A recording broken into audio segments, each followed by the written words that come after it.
everyone. It is something that we cannot do without as human. And then when I say it is with everyone, I imply that we all have a telling role to play when it comes to the act of breastfeeding and the nourishment for everybody. Okay. So breast milk is, like we have heard 1 million times, it's essential. Yeah. It's important to every child's brain development. And nutritionists like to convince us that breast is best. Yeah. But is it truly the case? Yeah, it is. So a lot of new mothers usually think that the quantity of breast milk, which is where they start from, is not enough for the baby. Yes. How does that work out? Okay, so to begin with, when people measure volumes and quantity, we measure them from perspective of relativity. You look at it under your own lens and perspective. So mothers usually complain that breast milk is not enough for their babies, especially within the first few days of birth, between day 1 to about day 5. Mothers complain a lot. Okay. Because mothers expect that within day 1 to day 5, they see a higher flow of breast milk. But in practice, from birth to about day 5, you are going to experience the flow of what we call the colostrum. Which is the first milk that is produced. Okay. And then there is what we call the passing of the meconium, when the baby passes the first two.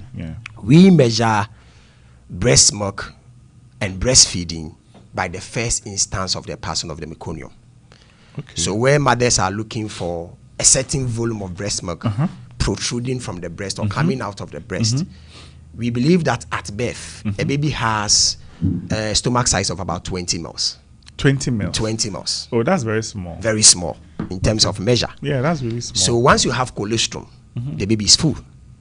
And just as we know of the indications of colostrum, high in fats, high in antibodies, giving us that yellowish coloration that is coming at the first instance, that is just what the baby needs. That's all the baby needs? For that first week of birth, that is just all the baby needs. Okay. So once the baby gets the full flow of colostrum, the baby is okay. And that is what actually leads to the subsequent flow of the hand milk or the mature milk. But we hear in Chi, akwala no for no kwa mane me, yes, akwala no for no me, yes, akwala no for no me, yes. And then some also say, give the baby water. Okay. Can I give water? No, you can't give water.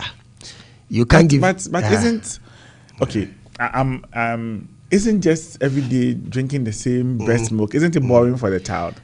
It is never boring because taste is acquired. Taste is acquired. Okay. And a lot of the nutrition and the foods we have in our system are taught. You get it? So right from birth, all that the baby knows is what you introduce the baby to. So if the mother is introducing the baby to breast milk at the first instance, again, the baby knows no other food to demand and crave for them. And then once the baby is born, the GIT and every other organ within the baby's system is not developed to the extent that it can process several other forms of meals and food. And that is why we say that breast milk is what the baby needs at that point in time. In fact, there is a study that was conducted by Katie Hind, who is an associate professor in the Arizona University. And then she was looking at the quality of breast milk as against all other forms of milk. She published that in the 2028. That is when she did that. In fact, she looked at the quality, the quantity, and then the adaptations of the human milk against all other infant formulas. And her conclusion was that the quality and quantity of breast milk produced at any point in time is tailored to suit the baby's need. Along about 5 thematic points. And that conclusion underscores the claim that no other infant formula can be compared to breast milk. Yes. If you're just tuning in, this is 107.9 FM. My name is Dr. Kwesi Bafo-Chima. and today we're on the Orange Health Lounge with it's Justice, right? Justice KOFI NTIAMOAH. He's of the OFORIKROM Municipal Health Directorate, and he's a very seasoned nutrition officer here for the Ghana Health Service. Now, Justice, the thing about breast milk and breastfeeding, many people find it a bit too complicated. Yes. It's inconveniencing. Yes. Does the size of somebody's breast determine how much breast milk is needed? Because sometimes most of the mothers feel that their breasts are too small. Okay. So the quantity of breast milk in it is not enough for the baby, so they have to add something else to it quickly. Okay. Does that hold any water? Not at all. The size of the breast does not necessarily define how much breast milk you can produce. There are several factors that underscore the production of breast milk. Okay. Prominent among them is what we call the condition of the mother and then stimulations. And by stimulation, I mean that the number of times you put your baby to the breast, the number of times you put your baby to the breast actually determines the quantity of breast milk you can produce. The number of times you put your baby to the breast determines the quantity and the volume of breast milk you can produce. Okay. In typical terms, there is what we call the wet nursing. By tradition and default, when a mother dies in the course of delivery, in old time practice, they would find a lady in the home who probably has delivered in time past of good age, and then they will give this newborn baby to the mother. That mother has not been pregnant over the period and has not delivered. But there is evidence to suggest that as that mother receives the newborn baby who has lost the mother and puts that baby to the breast, oftentimes, and then over time, you see that that breast that the baby was put to by the new mother who is nursing, or the adopted mother who is nursing, then begins to produce breast milk. Yes, so once you put your baby to the breast, we are wired in a way that signals and simulations are sent to the brain, telling the brain and body to prepare to feed that particular child. So all that we advocate when we say demand breastfeeding is that mothers should make a conscious effort to put the baby to the breast. So as the baby puts the mouth to the breast consistently, then breast milk production also increases. Then I spoke about the condition of the mother. When the mother is not under a lot of stress, when the mother is well nourished, because a lot of the breast stores or the breast production is facilitated by your fat stores. Your fat stores. Okay. So once the mother is well nourished, then of course breast milk production is going to be enhanced. So when you compare an underweight mother to a mother of a normal weight in terms, production of breast milk will differ. So the mother who has a normal weight is expected to produce more. So ideally, what we seek to achieve is to advocate and ensure that mothers put their baby to the breast. Once that is done, breast milk production will happen. All mothers need to understand is that we cannot measure the volume of breast milk consumption under our own lenses and perspective. Okay. Like I said, you cannot relatively say that my baby is not having enough. Just as I indicated in the first instance, once meconium is passed, it is assumed that the baby has had a full of breastfeeding at birth. Now, Justice, there are a lot of household perceptions. Yes, about a lot of myths about how often you should feed a child, when you should stop. Let's go through some of them. Let's do it in Twi and English.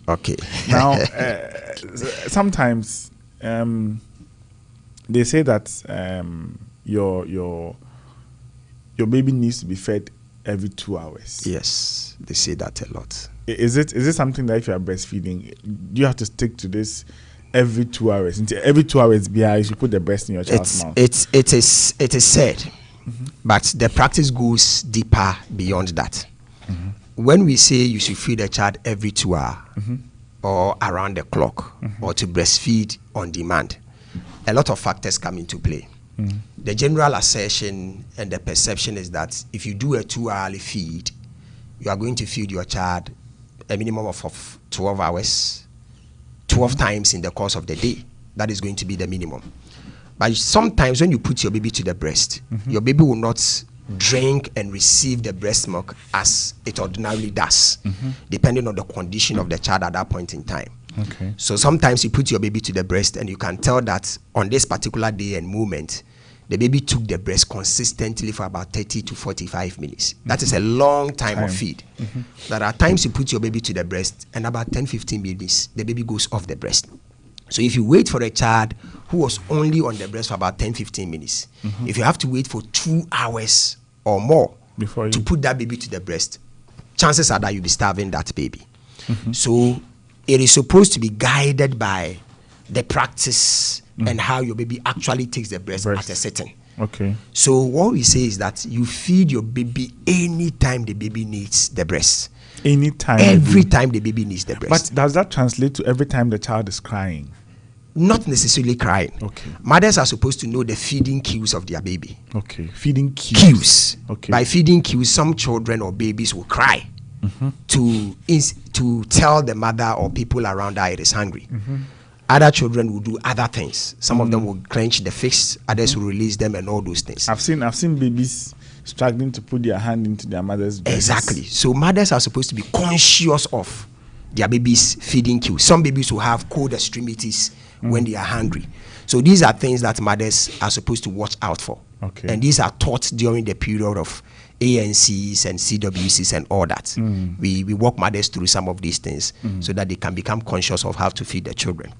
But when we say you should feed on demand, it means that any time, not necessarily a 2-hour instance, but then as the baby grows, that helps along the line. What some mothers do is that when your baby is sleeping, they get the opportunity to do every other household chores. So if the baby is going to sleep for 4 hours, 6 hours and beyond, they don't care, because that is the time for them to do other things. They have the leverage and space to do other things. So sometimes you communicate the 2-hour just to prompt them that they just don't have to keep away from breastfeeding for that long. But then they are supposed to feed on demand anytime the baby needs the breast. So babies are supposed to feed on demand. On demand, every time. Yes, of the day. Okay. If you're just joining us, this is 107.9 FM, Orange FM. You are listening to the Orange Health Lounge. My name is Dr. Kwesi Jima, and my guest this morning is Justice KOFI NTIAMOAH. He's a very seasoned nutrition professional who works here in the Ashanti region, and he's telling us about breast milk and breastfeeding as we commemorate, breastfeeding awareness month. You would think that we don't need to talk about breastfeeding, because you would think that it's supposed to be something that everybody does commonly, but it will surprise you that many people are shying away from breastfeeding. Yes, that is true. Does breastfeeding negatively affect a woman's body? Negatively.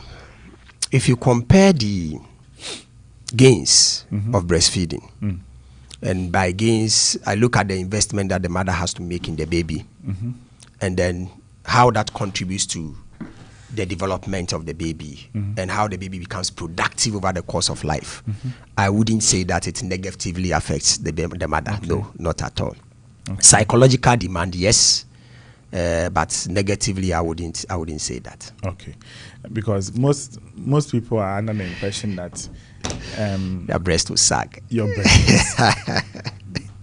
That is a very, I always say, very funny assertion. Really? I say that it is very funny assertion. If you breastfeed, your NO4 will not go down. No, breastfeeding is not the cause for breast sagging. I always say that. There are nuns with us, Roman sisters. Yes. They do not give birth. They do not breastfeed. But their breast eventually sags over time. Okay. So if breastfeeding is the factor contributing to, or that underscores the sagging of the breast, we still have very old nuns with very strong, bouncy looking breast. But that is not the case. So what we should understand is that The breast is only a muscle of fat. Okay. And you can see that it hangs loose from the chest as extended. So just beneath the breast, there is an activity of gravity which is pulling the breast over time. Okay. So age, gravitational factors will contribute to the sagging of the breast. So it is not necessarily you feeding your baby. So if, just as I indicated, nuns will not have a sagging breast if it is tied to breastfeeding. So all those who are worried about breast sagging because of breastfeeding, that is not it at all. That is not it at all. Because there are ladies who have actually breastfed and they still have very good bouncy breast. Yes. Maybe when they come for the postnatal, it's something that we must hammer. We do so. You know, like let them know, because people carry that perception that it is true. If I breastfeed for a long time, my breasts are going to sag. If you want to join the conversation, you can send me a WhatsApp on 0549392993. 0549392993. Apologies for the quality of my voice. I am struggling with a terrible cold. Maybe I need some breast milk that will sort it out. Everybody needs breast. That is why I said it is for everybody. So everybody needs it. Is breast milk medicinal for it is. For any other purpose than feeding a baby? Sometimes people put breast milk on their baby's eyes. They rub it on the skin of the babies. I have heard of those things. But I always say that if you have any challenge that has got to do with the eye, the best thing to do is to see the specialist. People use the breast milk as remedies, but I wouldn't say that it is the ideal thing to do. But in terms of breast milk being medicinal, it is absolute. That is an absolute claim and assertion, especially for the baby. You know, when babies are born, they do not have naturally formed antibodies. So they actually rely on what you call the maternal antibodies. And these maternal antibodies are produced by the mothers and delivered to the baby through breast milk. So one of the adaptations of breast milk is that once a baby is born, the breast milk is supposed to provide a certain form of breast milk that gives the baby's defense against its newfound environment. So medicinal, yes. And that cannot really, it is not something we can simply underlook or brush under the carpet. Every baby needs that.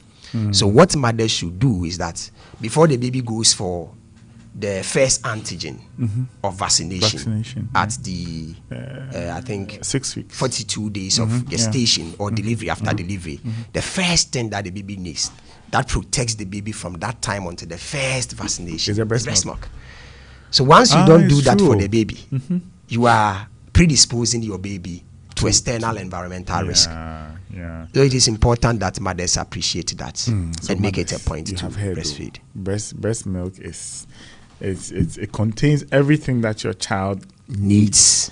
From the day the child is born to the day you get you go for your first shot. 6 months.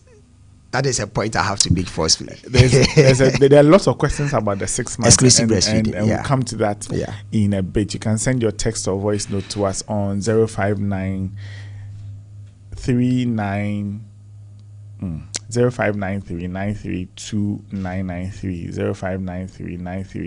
0593932993. Good morning to you, Mamia. Say you are with us in spirit. Yes, Mamia is a regional nutrition officer. Yes, it's true. So breast milk or breastfeeding itself, there are a lot of challenges that people have, and one of the many questions that I have heard this morning is that, so when you are breastfeeding, do we tell the mothers that there are particular foods that will increase the production of breast milk, or all the things that the mothers go and buy and blend and eat have no effect on the production of breast milk? Because this one, I have seen people buy in Cherry roasted granules and corn, like one bowl, eating it because somebody says it will produce, it will enhance breast milk production. Some people also eat mashed kinky. So many things. Are these things grounded in any science? I think that the most important thing is adequate nutrition for the mother. Okay. So rest and nutrition is important. And remember that in my earlier submission, I indicated that breast milk production is facilitated by the fat stores of the mother. So I indicated that if a mother is well nourished compared to a mother who is an underweight mother, the chances are that the mother who is well nourished will produce more and then a quality form of breast milk than the mother who is undernourished. Okay. So mothers, even before they deliver, are monitored through a certain pattern of weight gain, which we call the estimated desired weight at EDD. Okay. So when mothers go for ANC, we do their measurement, we do their BMI, we categorize them, and then we monitor their weight gain during the period of pregnancy. Okay. Some of these things we do is to lay the foundation for breast milk food production. Okay. So usually when a mother, the feeding pattern of a mother, if you are the type that eats 2 times naturally, once you get pregnant, the advocacy and conversation will be around you adding more feeds to your feeding pattern now. And we usually tell them you are feeding for yourself and the baby. Is that why they eat a lot of fufu? We encourage they should. That they should eat a lot? They should eat, because the idea is that whilst you are eating for yourself, you are eating for the baby, because you are eating to prepare and lay the foundation for breastfeeding. There's somehow overdoing it. No. It's natural. It's natural. Some people eat fufu in the morning. Yes. In the afternoon. Yes. And in the evening. Simply because it comes with its associated cravings. You know, some mothers will have preference for certain meals during the period of pregnancy. So we encourage them to eat. That is a conscious effort we make.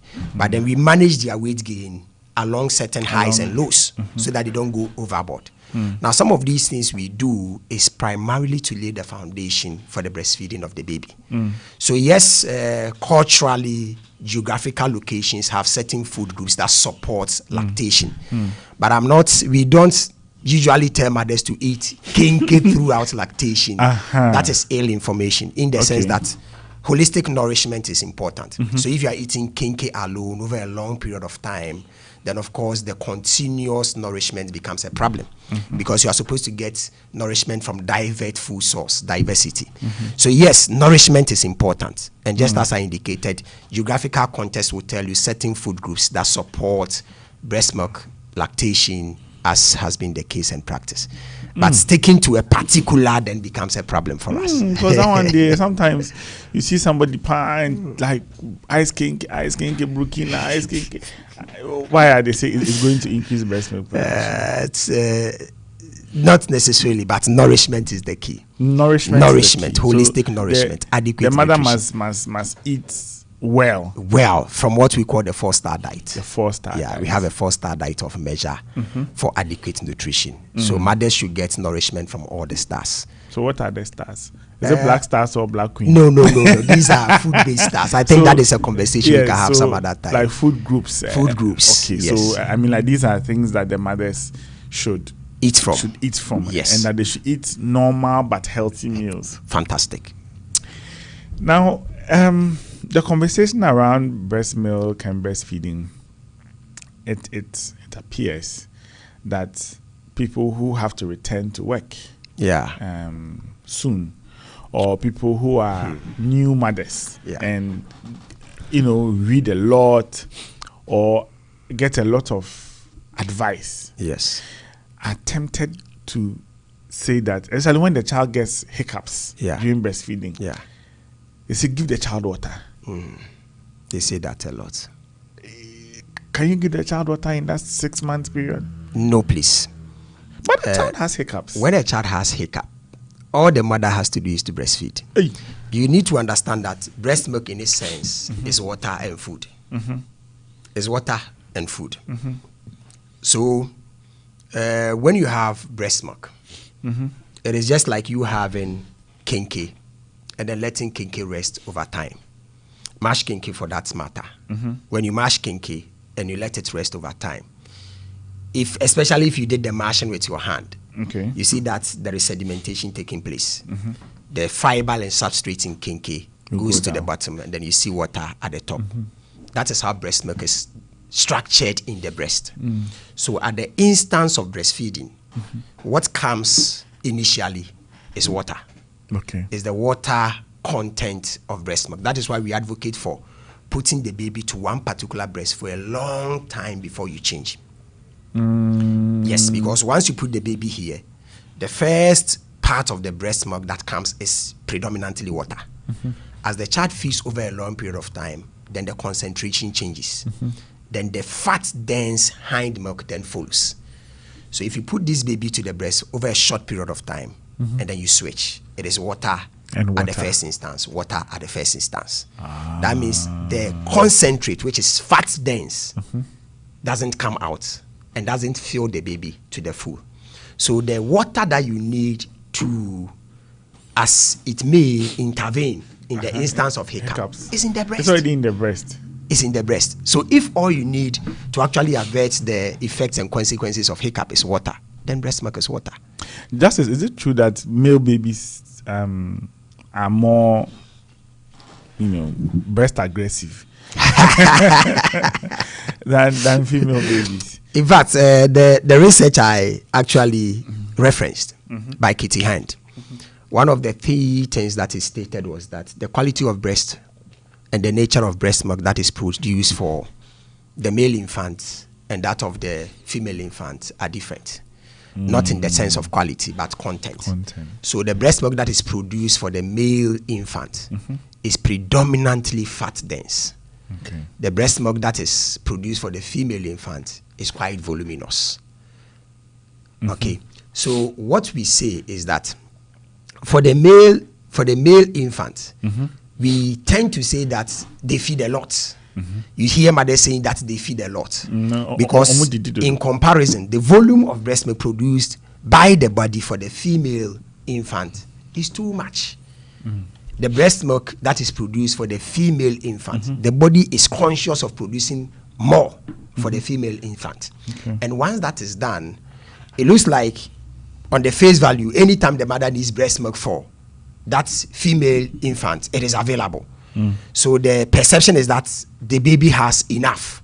But in the case of the male infant, the production is not voluminous, but the density in terms of fat content is high. So though there is a seeming appearance of very little production in terms of volume for the male, the density for the male infant because of the fat stores is higher. So quality-wise, there is no difference, but volume-wise, there is a bit of a difference for the male and infant. So on the face value, you see that there is an aggression on the part of the male infant because we want more. We are always looking for it. It's important.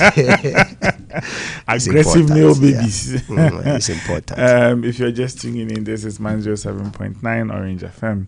This is the Orange Health Lounge, and this morning we're talking about breastfeeding and how adaptive human milk is. You can send your thoughts in on 0593 932 993 0593 932 993. You can send a text or voice note, and I will definitely read it for you. Some friend is asking that how many minutes should a baby last when a mother is breastfeeding the child? This is Nanaba KOFI from Mamponting. So that's what he wants to know. How many minutes should the child last? So all things being equal, within 30 to 45 minutes is fine. At a sitting. Yeah. Yes. Every day. 30 to 45. At a sitting. At a sitting. When you sit down like this to breastfeed, you should be seated for not less than 30 minutes to feed your child. Yes. And it's important. It's very important. I indicated that the first instance is water. So if you sit less, all things being equal, you feed your child with water for a very long period of time. And you see that your child is not thriving on the breast milk. But if you sit for a minimum of 30 minutes, the assurance is that you are going to have water and then the high fat dense milk coming out. So usually what we tell the mothers is that the baby should feed to the point that you feel that this breast is light. It's lighter. Before you make a switch. Okay. Okay. And like that is something that you must dedicate time. Yes, you have to. Breastfeeding takes time. it's a conscious thing. It takes time. Yeah. Now let me find out from you. Should breast be washed or cleaned before the child is breastfed?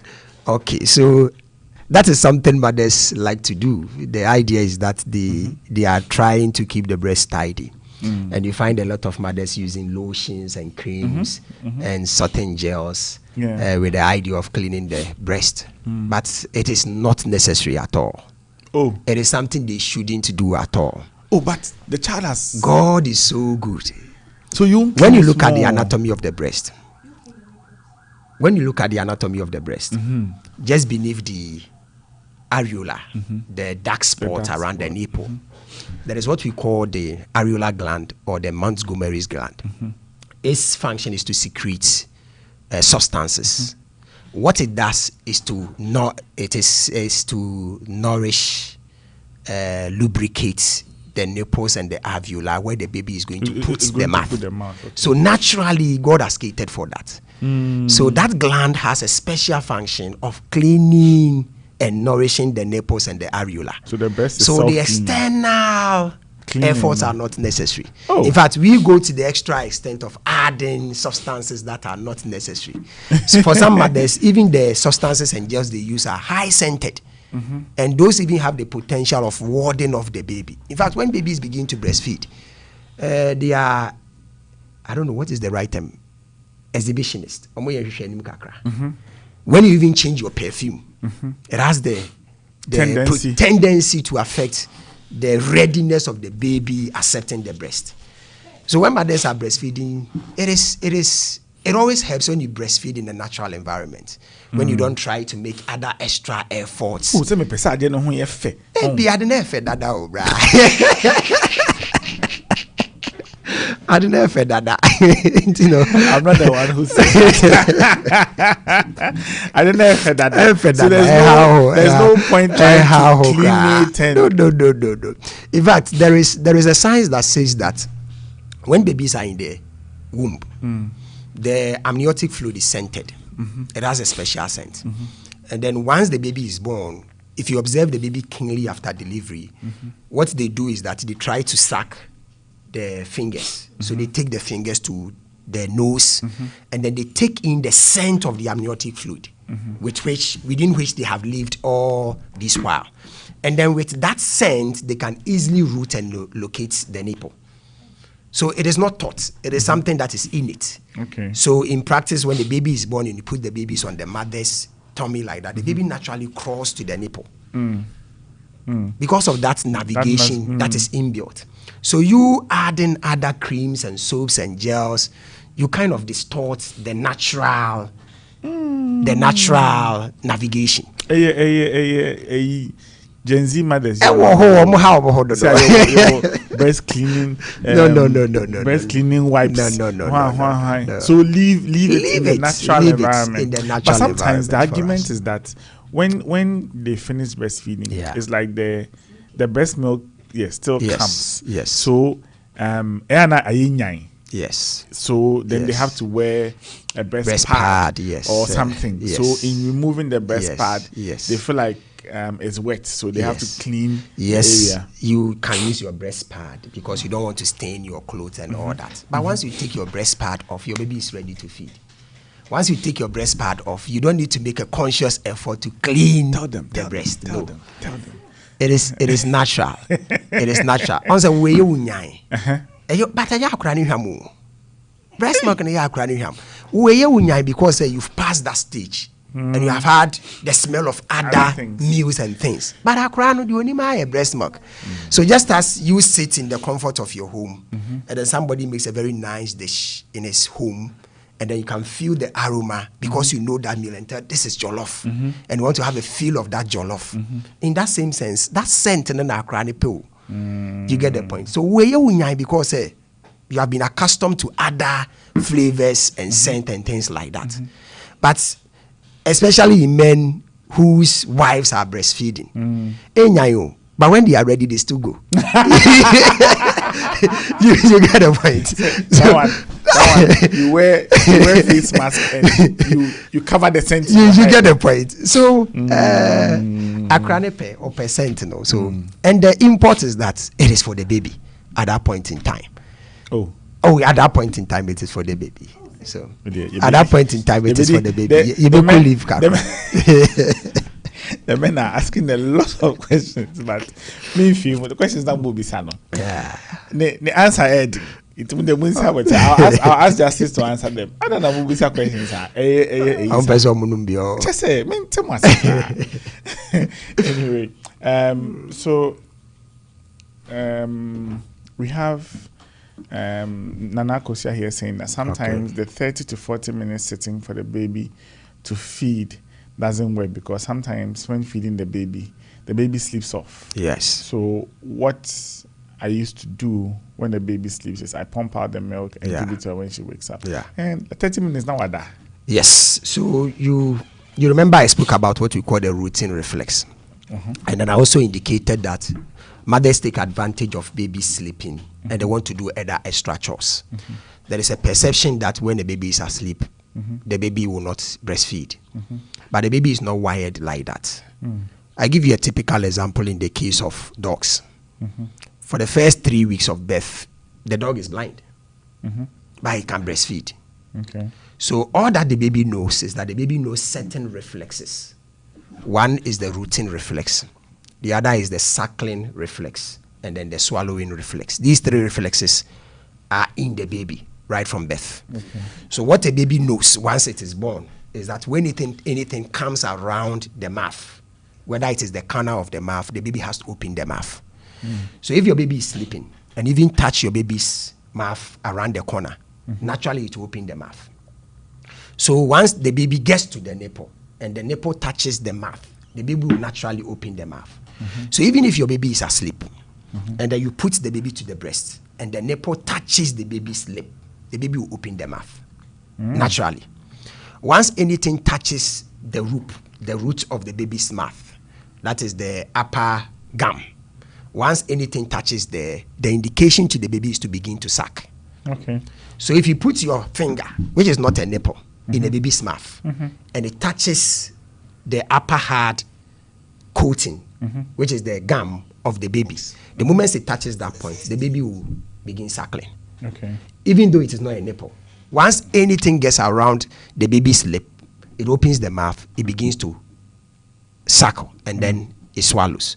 So what mothers should know is that even if your baby is asleep, and that is why we are so insistent on breastfeeding of demand and then night breastfeeding and rooming in. Rooming in simply means that once your wife delivers, the father is practically supposed to vacate the matrimonial bed so that the mother and baby will share that bed and the mother can breastfeed even whilst the baby is sleeping.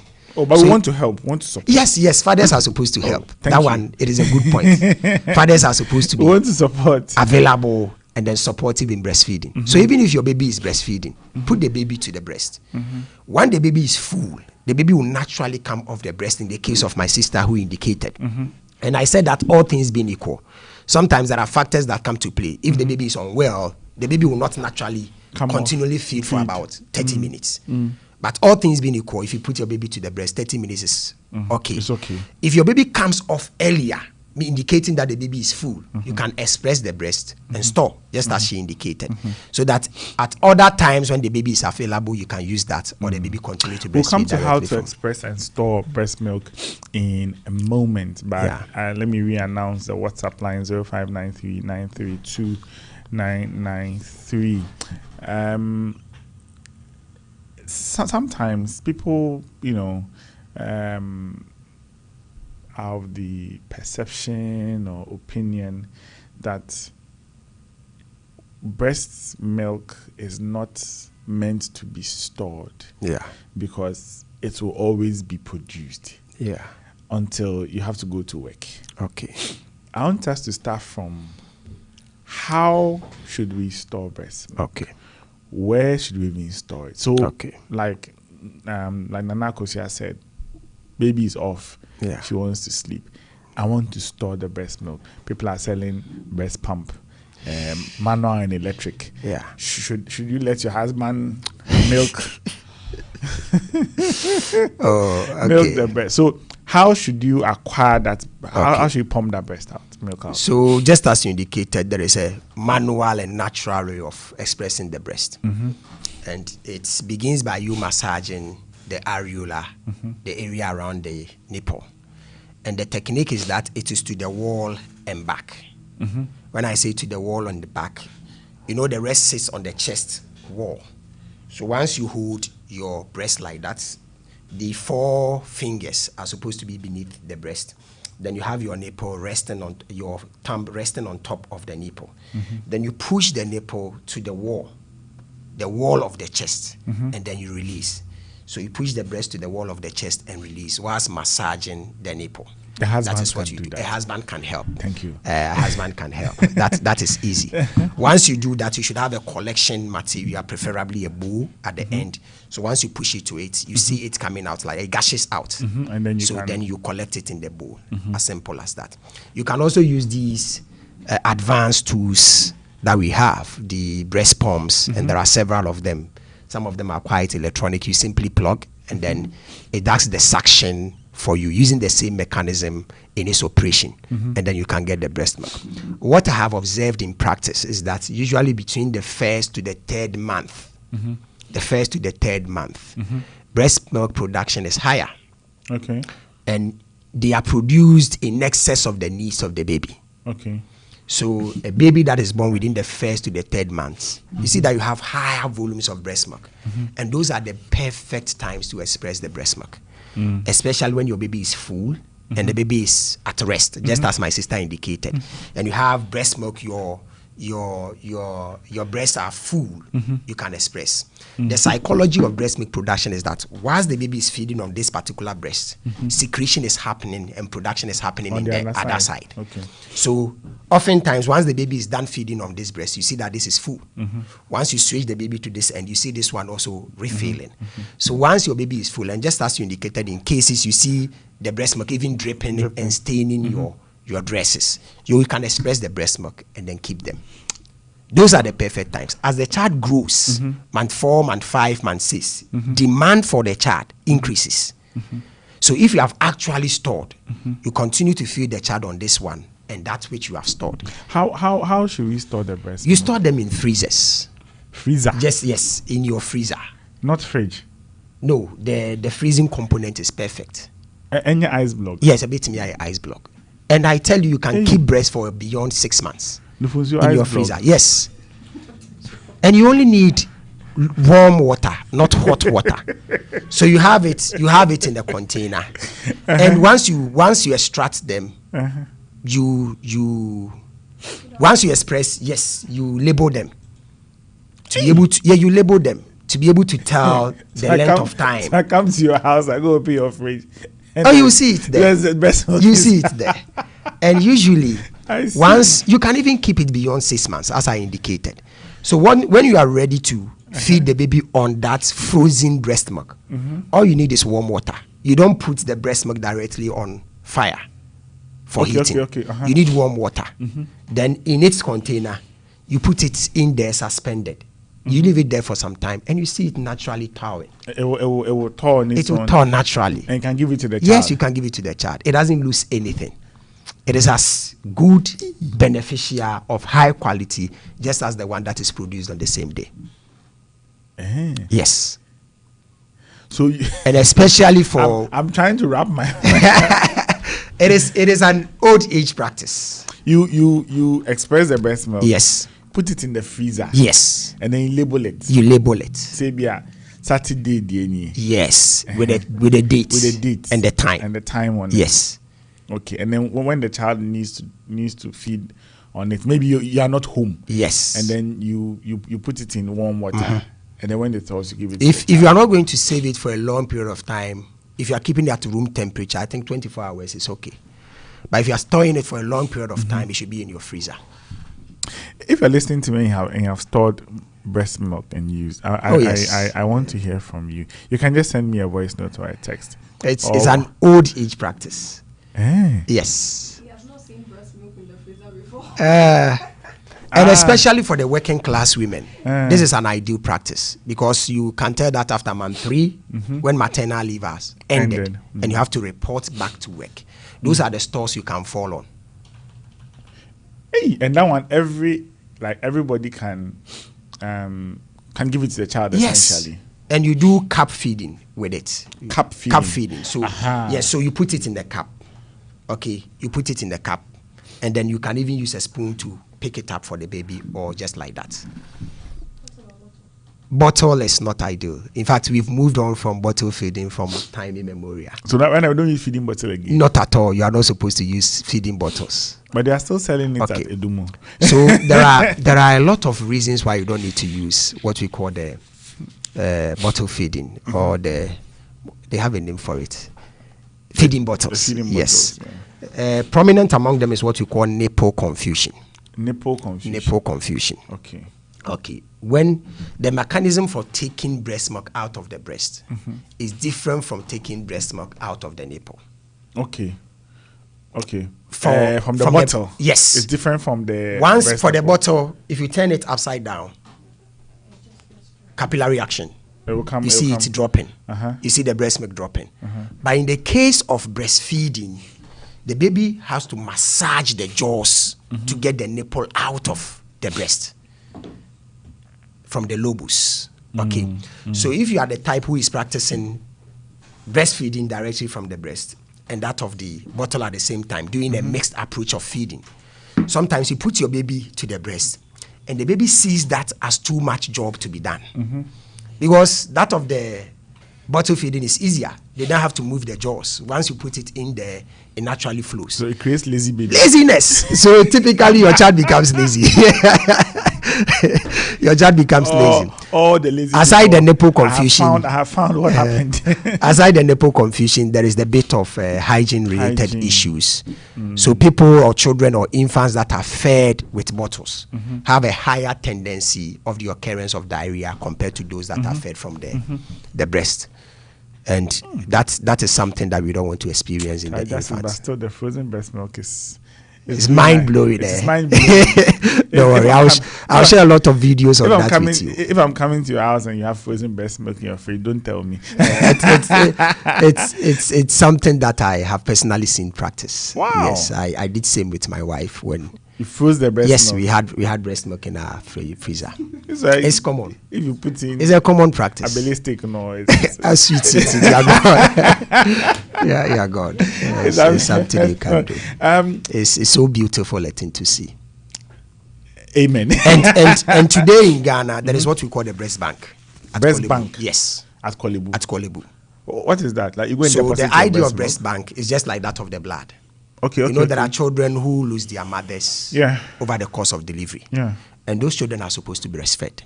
So just as we are talking about expression, there are mothers who express breast milk and store them at the breast bank. And those can be given to children who are not breastfed. Who are not breastfed? Yes. So it is not far from us. At Kolebu today, there is a breast bank. Oh, yes. Good morning to you, Joseph. Joseph is saying that his wife struggled a lot with cracked nipples, and that made breastfeeding very painful and difficult. And they used a lot of shea butter and Vaseline, and that also made it difficult for breast milk to flow. So if the woman has cracked nipples, unfortunately she has both nipples cracked. Everything is painful at that point. Very painful. Breastfeeding is painful. And the breast will become engorged. They become engorged. So what do they do? The antidote to cracked nipples is breastfeeding. Yes, you have to continue breastfeeding. Because if you don't breastfeed, just as you indicated that the breast becomes engorged, okay, it means that you are going to have excess breast accumulation in the breast, but it's not coming out. And just as when milk is left to stay over a long period of time, so it leads to a series of infections, mastitis, among other things. Okay, so it is important that, yes, cracked nipples, inverted nipples are all some of the challenges associated with breastfeeding. But just as I indicated, nature and God has wired breastfeeding to the point that the condition of the mother and the condition of the baby, relative to the health status of the baby and that of the mother, can influence what is produced in the breast milk. So when the baby is sick or when the mother is ill, the breast milk that is produced by science has a lot of immunoglobulins, which is supposed to aid healing in the baby and the mother. So if your breast is cracked and it is painful, the kind of breast milk that is coming out is intended to heal. It is intended to heal. So when you have cracked nipples, it is the most reason why you should continue breastfeeding. It is painful, but you must continue breastfeeding. It is painful, but Very you painful, must continue. but you must continue. Okay. He's once again saying that so people suggest a lot of remedies. Yeah, people do shea butter, warm towel to wrap around the breast and all those things. Yes, all of those things can contribute in a way, but prominent among them is to breastfeed. Some of these things we do is to just alleviate the pain that the mother experienced at the point in time. In fact, in practice, some pain medications can be given to aid the act of breastfeeding, but you should not stop breastfeeding. That is a point that I need to make forcefully. You shouldn't stop. You have to continue breastfeeding, because once you stop, you are predisposing yourself to other complications associated with cracked nipples. Good morning to you. Oba is asking that sometimes the breast milk takes the scent of food eaten. Or that's what she has experienced. Wow. Yes, that's the breast milk takes the scent of the food she's eating. So she's wondering. That is new. That is something I have to look into. She's wondering whether I have to look she should be cautious. So she's wondering whether she should be cautious of what she eats while she's breastfeeding. If I have to throw caution to what you eat whilst breastfeeding, then it has to do with specific allergies. Okay. Specific allergies. That is human-specific allergies. There are food items that you as a person may not necessarily do well with. Yeah. Those ones are things that mothers should be cautious about. That aside, you can eat any and everything. But her point is well noted. Breast milk taking the scent of the food. Imagine breast milk smelling like wachi. That would be nice. I'm telling you, that is something I have to personally look into. Thank you very much. Saying that cracked nipples are due to poor attachment of the baby to the breast. Yes, that is one of the factors. So it has got to do with what we call positioning and attachment. That's positioning and attachment. Sometimes, even yesterday I traveled somewhere, and when I was coming back, I saw a mother sitting by the road, and the way the baby is pulling the breast, and the baby is just like she has supported the baby with one of her legs, and she's not even holding the child. Okay. Like how should you? Well, it's complicated for people. Yes, very. How to hold the child and attach the child properly to the breast, especially for people who are doing it for the first time. Yes. Or even the second time. Okay. So. Yes, and those with apparently small breasts too. So we always say that you put the baby to the breast, not the breast to the baby. You put the baby to the breast. Okay. You don't, for want of a better word, lower the breast to the baby. You lift the baby. You lift the baby a little. So we expect that the mother will have a support at the back. So the mother should be well rested, and then the mother should have a support for both legs. So the legs should be raised, so that those raised legs become support for the baby. Then the mother should have the head of the baby resting at the point between the upper and lower arm. Here, this opening, resting here. So the baby's head should be there. Then you should have your palm supporting the butts or the buttocks of the baby. So the baby should be literally sitting in the mother's palm. Supported that way. The baby's tummy should be touching that of the mother. So this arm will be raised a little whilst the mother rests in that position, so that the baby's head is raised towards the breast. So the baby is being put to the breast, and not the other way around. So the mother should not be seated in a way that the mother is bent. Once that happens over time, you experience some strains and pains around the back, and that makes breastfeeding difficult. In terms of the baby's latching onto the breast, there is a simple procedure to do that. And that we use the acronym that is called CALM. So the baby's chin should be touching the breast. So once the baby is raised towards the breast, the chin should be touching the breast. The areola, the darkened spot of the breast, all of it, or a greater percentage of it, because some mothers have larger area for the areola. So a greater percentage of it should be in the baby's mouth. Okay.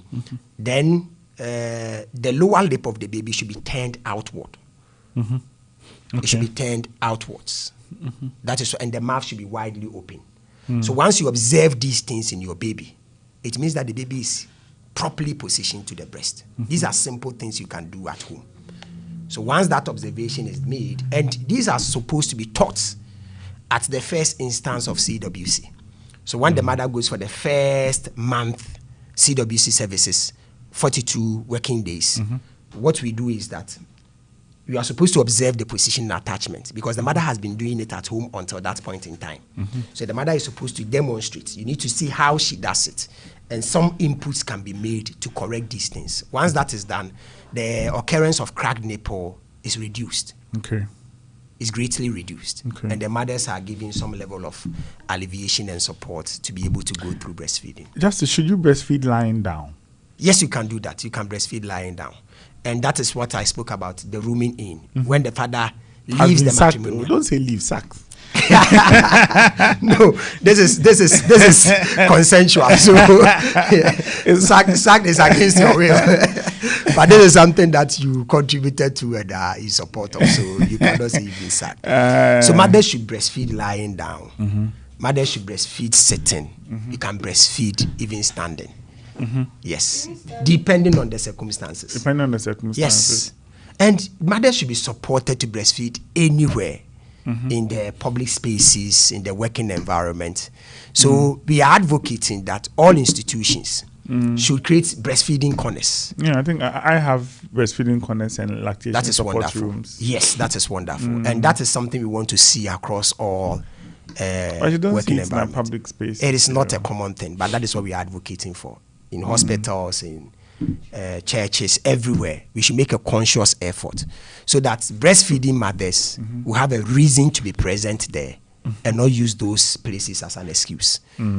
So even in the Parliament House, there should be a breastfeeding corner for lactating member of Parliament and everybody that comes around to breastfeed. That will trend. That will trend. No, it doesn't. We've spoken about it. It doesn't. Breastfeeding does not cause sagging. Is your breast will sag? Don't worry. Don't worry. It will sag. With time, with as gravity. you age, It will sag. Don't mind them. It will sag. Don't mind them. Your breast will sag. Your buttocks will sag. There is nothing you can do about it. Justice, you are worse than me. That's it. So, what about preterm babies, like premature babies? Okay. Someone wants to know that she gave birth to a child premature. Yes. And at the time that she gave birth to a child, she was not producing breast milk. Yes. And that's what she says. It was the most painful struggle of her life. Yeah, she will struggle. Why does that happen? When preterm babies are born, depending on the age of the child and the condition under which the child was born, they will be put in incubators. And at the mother and baby units, they have protocols and strategies and systems to be able to breastfeed or feed those children. And that is what informed the decision to have a breast bank even at Korle-Bu. Okay. So that preterm babies can be fed. But remember that I told you that one of the key factors that facilitate breast milk production and ejaculation is when the baby is put to the breast. Okay. So for a mother that is giving birth preterm, the science is that the brain has not been wired to know that the baby has been born. Because once the baby is born, the baby should latch onto the nipple, then the brain is informed to begin secretions. So though foundations have been laid for the production of breast milk, until the baby is put to the breast milk does not come out of its lobes. So for a mother who has given birth to a preterm baby, that baby, depending on the baby's condition, will be taken to the incubator. It means that the baby has not been put to the breast. And I also indicated that even for mothers who have their babies latching onto the breast, usually it takes between 1 to 3 days, or by extension 5, because the first, before you see breast milk production trooping in. So for a mother who is yet to put the baby to the breast, the mother is going to struggle with breast milk production. But then, just as I mentioned about wet nursing, once the baby is discharged from the mother and baby unit, and then you put that baby to the breast, over time, the flow will come. But the psychological trauma the mother will have to go through whilst preparing and readying herself up for breastfeeding is something that she has to deal with. And that is why we say that it is something that must involve everybody around her, being available, being supportive, and then helping in her going through those phases and when breastfeeding begins. We are 27 minutes past 9 o'clock here on 107.9 FM Orange FM. Let me give you a chance to call and ask your questions on 0541 022 318 0541 022 318. That's the number to call. Somebody is saying that even with the smaller size breast people, the laying down for baby to feed was very difficult. It's very difficult. You can't divert. So what she can do is that instead of lying the other way around, side by side with the baby, sometimes they can support the baby with some pillow to lift the baby up a little. Some mothers can also rest their back on the bed with the baby lying on top of them. And that is also the practice she can do.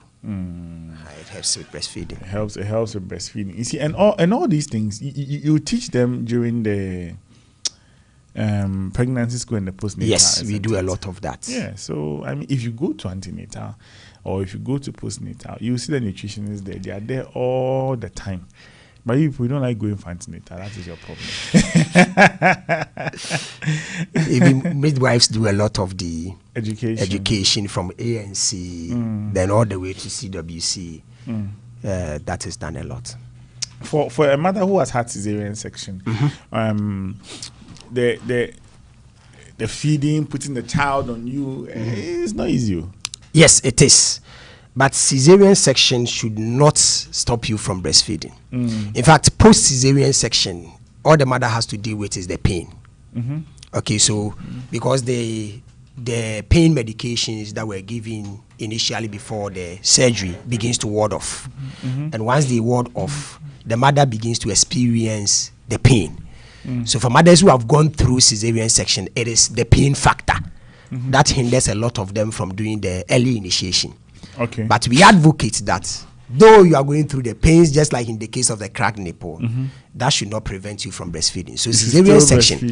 So one of the reasons why Ashanti region, Ghana, and by extension the world have not been able to attain 100% early initiation is cesarean section. It is one of the contributing factors. Because mostly for mothers who go through CS, they struggle to breastfeed because of the pain. But that should not stop you from breastfeeding.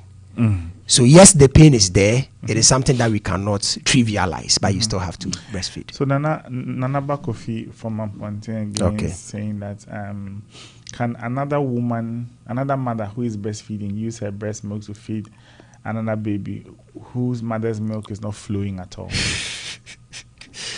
Yes, a mother can breastfeed. Okay. I spoke about West breastfeeding. And then I spoke about breast banks. You can do that. But the sustainable option is to make a conscious effort for that mother to continue to breastfeed the baby herself. And then just as I said, when we say breast milk is not flowing or it's not enough, then there are factors that probably contribute to that we have to look at. And I spoke about the stresses. So if a mother is unwell, if a mother is stressed, in fact, it contributes to the lower levels of breast milk production. So we just have to ensure that the mother is in the best psyche, the best health, well nourished, and breast milk production is going to be optimized. When the mother is sick, let's say she's got malaria, can she breastfeed? She can breastfeed. Won't she transfer the malaria? No, she will not transfer malaria to the baby. In fact, having mentioned that even in the case of HIV positive mothers, they breastfeed. Okay. But the caution is that they have to choose one of two options. Either to breastfeed the baby without any other meals, or to feed the baby on infant formula. So you are doing only exclusive breastfeeding. You don't do mixed feeding if you are HIV positive. Because when you introduce other foods, there is a tendency of abrasion and soring in the mouth. And once that openings happen, then the tendency of HIV transmission can happen. You get the point, when there is an open wound. So if you are only doing exclusive breastfeeding, having gone through the PMTCTs and the interventions to prevent mother-to-child transmission, the chances are that you will not transfer HIV to your baby. So HIV-positive mothers can breastfeed. Malaria-positive mothers can breastfeed. Okay. And they will not transfer them necessarily to their wards and infants. Yeah. Okay, so if you're a mother and you're not feeding too well, and I think personal hygiene is also important. It's important. Personal hygiene is important. Yes. Personal hygiene is also very important. And let me tell you about Perfect Skin and Body Therapy. Perfect Skin and Body Therapy takes care of scars, stretch marks, acne, and dark spots. Or maybe you're looking for, professional solutions to your skin and body concerns. Perfect Skin and Body Therapy is the place for you. At Perfect Skin, your skin goals meet professional aesthetic care, from scar and stretch mark treatments, acne and dark spot care, tattoo removals, earlobe corrections, and selected body contouring and enhancement treatments. Perfect Skin is the place for you to go, as they offer a wide range of aesthetic services designed specifically around your needs. Whether you're in Accra, Kumasi, or Takoradi, Perfect Skin is closer than you think. Here in Kumasi, they are located at Busheng Abraham Junction, and in Accra, they are at Osu at the Akweje Park, and in Takoradi, locate them at Kitten Junction. You can call them on 055-3312-911. Perfect Skin, because skincare is self-love. Visit Perfect Skin today and speak with qualified professionals about the treatment that is right for you. Perfect Skin and Body Therapy, your body, your confidence. And tomorrow at the Jubilee Park right here in Kumasi, every car lover has got to be there. Kumasi Auto Carnival 2026, where horsepower meets entertainment, is happening here in Kumasi from 12 noon till late at the Kumasi Jubilee Park. Experience an incredible auto show featuring luxury and classic modified sports and exotic cars. Watch adrenaline pumping drifts and stunt performances. Enjoy a professional car wash, showcase music, food competitions, amazing prizes, networking, and so much more. Whether you're a petrol head bringing your new crew or just looking for an unforgettable weekend experience, this is one event you cannot afford to miss. Auto Carnival Kumasi 2026 is on Sunday, that's tomorrow, 9th August, at the Jubilee Park from 12 noon. Start your engines, feel the power, and be part of Kumasi's biggest automotive experience. Auto Show Carnival is powered by Orange 107.9, Kumasi's music leader. And if you're interested, you can call 054 831 0593 054 831 0593. That is the number you can call if you're looking to sell for the weekend. It's a car show and a sales all combined tomorrow from 12 noon until late. Vendors are to come because the spaces are filling up fast. You can book your stand on 054 831 0593. 0541 022318. That's the number to call if you've got a question. 0541 022318. That's the number to call. Just if someone wants to know that, can you just go to a hospital and say you want to see a nutritionist to help you with your breastfeeding challenges, or do you have to wait until it is postnatal or antenatal? Not at all. You can go to any facility across across the country. Mm-hmm. There are dietitians, there are nutrition officers, mm-hmm. and you can go to them anytime to get some support for breastfeeding education. Mm. So I think here in OFORIKROM municipality, if you go to KNUST hospital, if you go to Church of Christ hospital, you find dietitians and then nutrition officers over there. In the metropolis, almost every hospital has a nutrition officer and a dietitian. And these are people you can reach out to at any point in time.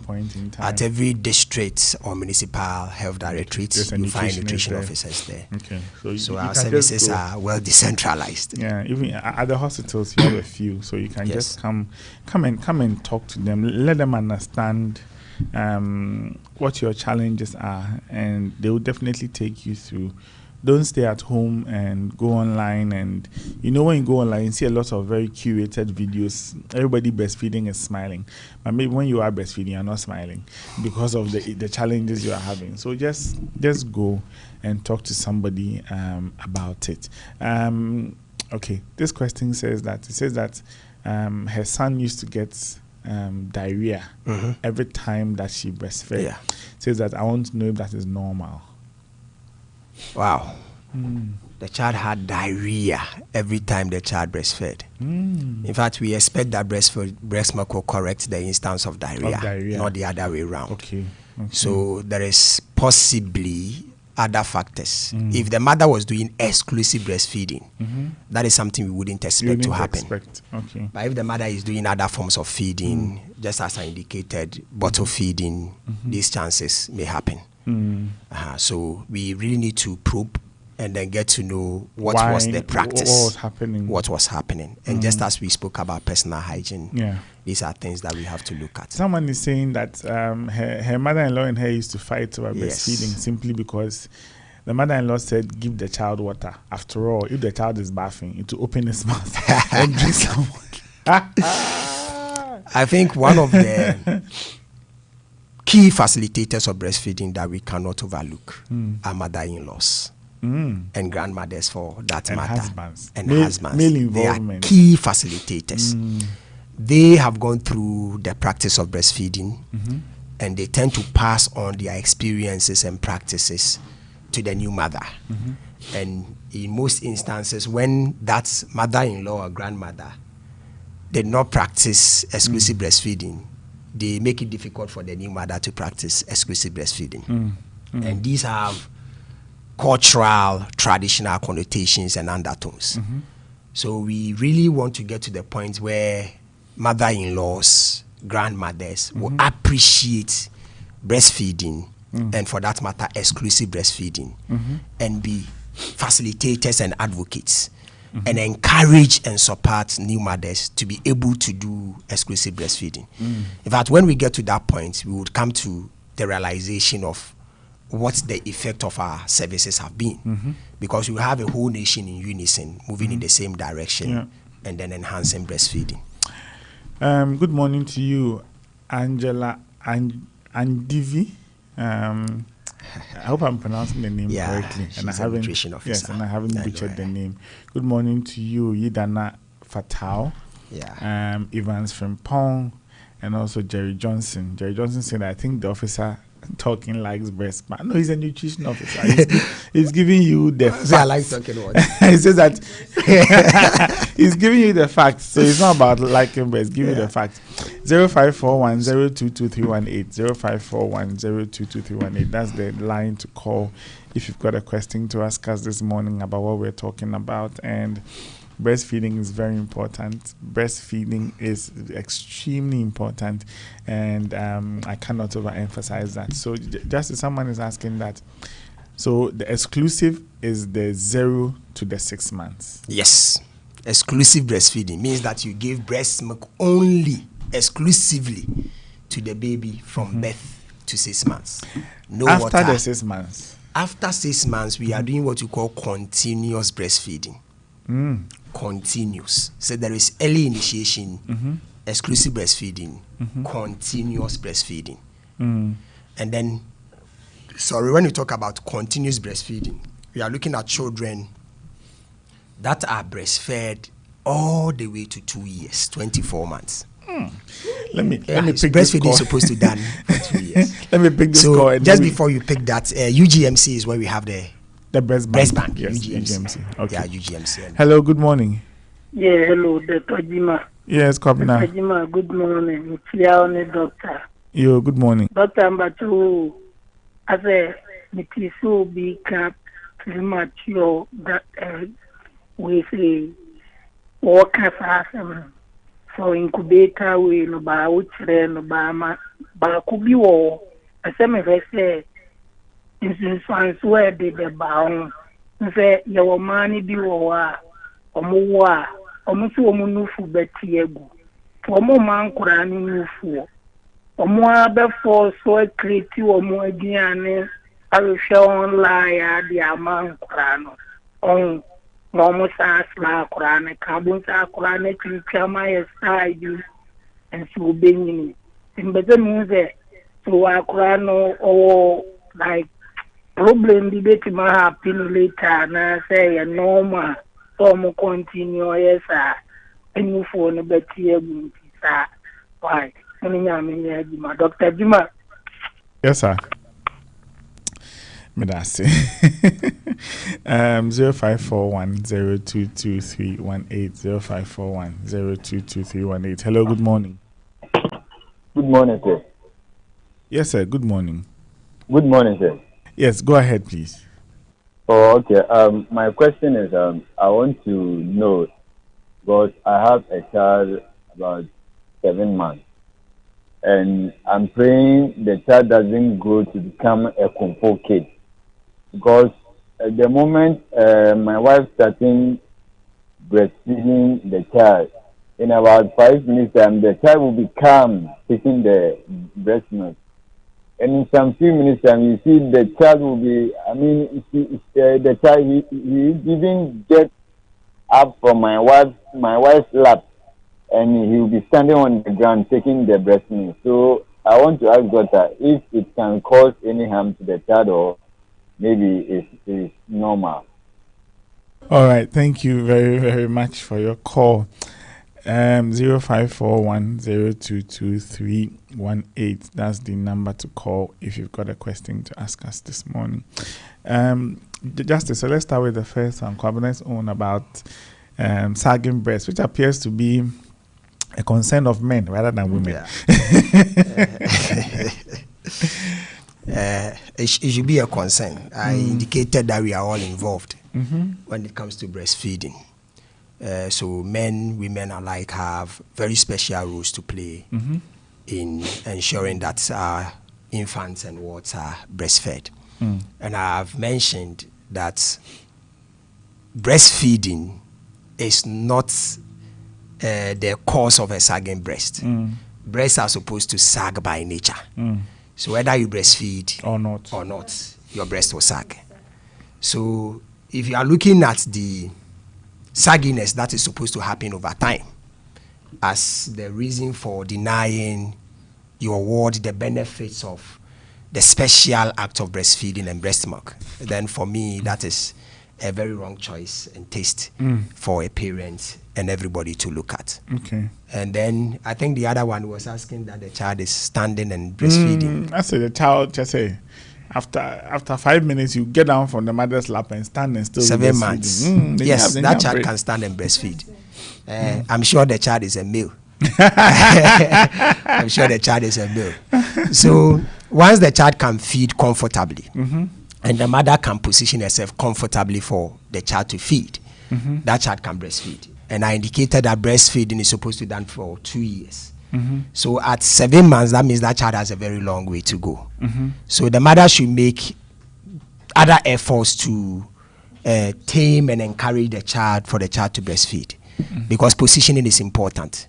Because once a child is standing, depending on the distance from the point of stand to where the mother is seated, the chances are that the child may be pulling on the mother's breast and exerting unnecessary pressure.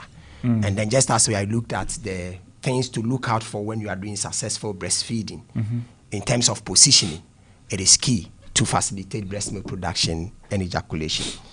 So these are things that the father should be able to support the mother to do. Okay, so Nana says that when I delivered, my milk wasn't flowing for the first 2 days. Yes. What can a woman do whilst pregnant to help her milk flow right after delivery? it is almost impossible for milk to flow right after delivery, especially for a mother who is delivering for the first time. I indicated that even for colostrum, you have to put the baby to the breast sometimes for a day, sometimes 2 days before you see it flow. Sometimes like the mothers feel like the breast milk is not coming. Yes. People who are saying fashion the new, and the child is hungry, and so it's like people fight with us. Yes, they will fight with us. I have indicated that once a mother is pregnant, all the foods that you eat, you don't eat for yourself. You eat for yourself and then your baby. So God has wired us in a way that before the baby comes out because of delivery, or before the baby is delivered, the baby builds what we call fast stores. So the baby that is born, if the mother is well nourished, has a very good weight. The baby is not underweight. So between day 1, day 2, by extension day 3, where the child is going to experience the first nectar feed, which is the first breast milk that is coming in the form of colostrum, that baby is not going to be underweight or mass space. And mind you that the act of putting the baby to the breast is important for the breast milk to flow. So if you don't put the baby to the breast and you substitute that act, very precious act, with other infant feeds, you distort and disturb the natural flow and rhythm for the breast milk production. And then we know that the breast milk contains what we call histidine. And then it is produced in the first breast milk. And no other breast milk that follows has histidine. So once your baby misses the first breast milk, the baby has lost histidine for life. So it is important that mothers know that act of putting the baby to the breast and the patience for waiting for the processes to naturally kick in for the breast milk to flow is part of the breastfeeding process. And I guess you mentioned earlier that if a mother is HIV positive, that mother can breastfeed. She can breastfeed. Yes. Okay. So she can exclusively breastfeed. Okay. So Deborah, so that answers your question. And it's also even more beneficial if that mother is on antiretrovirals, and the child is also given the ARVs at birth. That protects the child further. So don't let that stand in your way. Good morning to you, Nanekia 1712, saying that kudos, doc. I know, Justice, your people are sending you plenty messages. Don't mind them. Somebody saying that does breastfeeding protect one from getting breast cancer in life later? Has there been any link to show? Yes. You remember I spoke about engorgement of the breast. I spoke about nipple confusion. And then we spoke about not stopping breastfeeding when these things happen. Because the idea is to be able to get the milk out of the breast. So that stasis does not happen, mastitis does not happen, other forms of complications do not happen. And then there is a lot of suggestion that when you breastfeed, you enhance your chances of warding off breast cancer.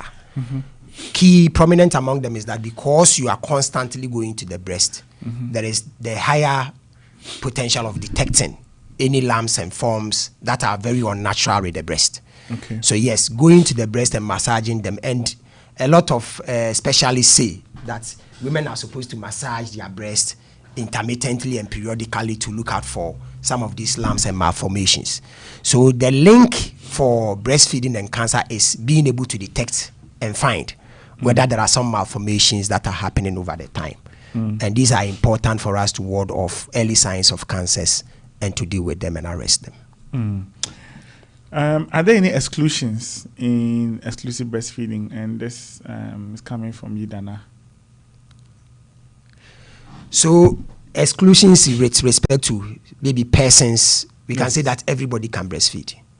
Everybody can breastfeed, even if the mother is not psychologically healthy. For want of better word, if the mother is psychotic, the mother can still breastfeed. If the mother is HIV positive, the mother can still breastfeed.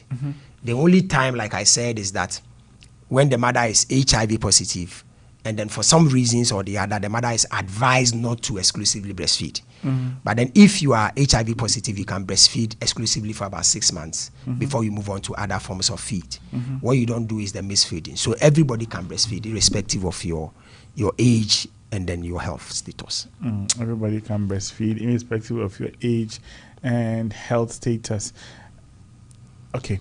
Good morning to you, Beatrice. Beatrice is saying that she wanted to go back to working quickly. Yeah. So she stopped breastfeeding after 3 months. Yes.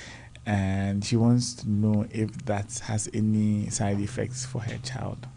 Okay, so usually what has been the practice and the face of the evidence is that exclusive breastfeeding 0 to 3 months is relatively high. But people tend to stop from month 4 to month 6. So that is where the dip actually happens. And then it is associated with the fact that most mothers would have to go back to work after 3 months. And an attempt to arrest that is why we are advocating for institutions and public spaces to have breastfeeding corners. What normally happens is that when you introduce your ward to family foods early, you put unnecessary strain and pressure on the GIT of the child. So there is the risk of malnutrition happening when you wean off your child from the breast milk too early. So in the case of a mother that stops breastfeeding at month 3, it means that the mother will have to do so much, invest so much time to be able to make up for the losses relative to the breast milk being available and then the time it takes to feed the child. So if care is not taken, if you look at the weight of the child at month 3 and the time that you stop breastfeeding, you are going to see a dip before a peak. So these are things that mothers should look out for. But for some people, like she's arguing, it's very difficult to get back to work. And sometimes that is the only option. But what I always say is that discuss it with your employer or find a very convenient time and discuss it with your nutritionist, because now we know that you can chill. You can express and chill the breast milk. And you can even keep it at room temperature for about 4 to 6 hours or maybe 8 hours. So you can go to work, come back. Once there's somebody at home to be able to feed the child with the breast milk, like we're saying, for that express breast milk, the best way to give out the milk is by a cup or with a spoon, or with in a container or bowl. In a container or bowl, and not to use what do you call it? Feeding bottles. No, not at all. Feeding bottles are not ideal. No matter how much it is marketed as the teat is natural. Yeah, it's not. That is plastic. For as much as I can confirm, that is plastic. And breastfeeding also has advantages. Environmental protection and things like that. And also contraceptive wise. Yes, it is. Yes. It is. I think it is called lactation amenorrhea. Yes. So for as long as you breastfeed, at least if you do the exclusive breastfeeding in the first 6 months, you don't get pregnant. Within a short period of time. Yes. So there's some science, and then there's a lot of common sense behind that. The woman is too tired to even mind you in the first place. All right, that is very few minutes to end the show. Okay. So for those watching on Facebook, we have shared, and YouTube, we have shared what looks like an upside down picture. Unfortunately, rotated of the positions, the various positions of breastfeeding. And these are with the football method, among others. Yes, these are with us. Not these are not some white people. This is how, if you look at how your dresses are designed, it shows you the various ways that you can breastfeed. I have one of the midwives who always tells them that make sure when you are coming for weighing, wear a dress that exposing your breast is not difficult. Yes, it's important. Oh yes. Okay. Because while at weighing, you are supposed to breastfeed. Okay. So that we observe. We see how you do your positioning and attachment. And then in some cases, depending on the load of work, you can be there for hours. And it is not going to be good when you are at the place for hours and the baby is not breastfed. It's not breastfed, okay. So you need to wear some loose material where you can easily breastfeed. And you don't need to feel shy about breastfeeding, especially to the young mothers. Tell them. You don't need to feel shy about breastfeeding. So if you are in a public transport and you're a man like myself and somebody has to breastfeed, you should not be the reason for which somebody does not breastfeed. You should encourage them to do so. Some people will stare. Extreme staring. they will stare and extreme staring. So you have to create that enabling environment for mothers not to feel awkward. So the men look away. Yeah. Look away. They need to do that confidently. Some people will look high and not blink. They should take pride in breastfeeding. Yeah. Please, the men, don't stay. When you see somebody breastfeeding, it makes the situation awkward. Justice, so before you leave the studio, any final words for us, please? So just as I indicated, this particular year, the theme has been that we are sustaining what works. Breastfeeding for a sustainable start, and then strengthening what works. The service and country has made some gains relative to breastfeeding as an act. And we have interventions that we've seen over time, backed by data science and research, that have given us those gains. And those are the things that we want to drum home. And just as I indicated, it is together for everybody and then with everybody. So in our respective institutions, place of work, public spaces, municipalities, we should make a conscious effort to create breastfeeding corners. So in an era where the country is moving towards building markets and then hospitals, these are things that architecturally we should be paying attention to. True. Because it is only perfect when it is tailored to the need of everybody. And the infants included. So having said that, I just have some regards to share to a few people. Most to the Director of Nutrition, my boss, Mame Yakonedu, and of course the Regional Director of Health Services, Dr. Adumako Boatin, to my Municipal Director and the team at the RHD, at the MHD, Director Akusia Efriye Bafana, who is the Director of Health Services for OFORIKROM Municipal, and the entire team at the Health Directorate. Special mention to the head of my unit, Ruth Dagadu. Also, of course, to my family, my parents and wife, Mr. and Mrs. NTIAMOAH, and then, of course, to Rodaini. All right. Thank you very much for having us here. You're so welcome. mothers should express their breast. If you need to get breast milk, get in touch to UGMC. You keep your breast as expressed freshly for a period of 4 to 6 hours, and then you can refrigerate anytime and use them. Anytime. All right. Okay. Thank you very much. And that brings us to the end of today's show. Can't believe we've been talking about breastfeeding for 2 hours.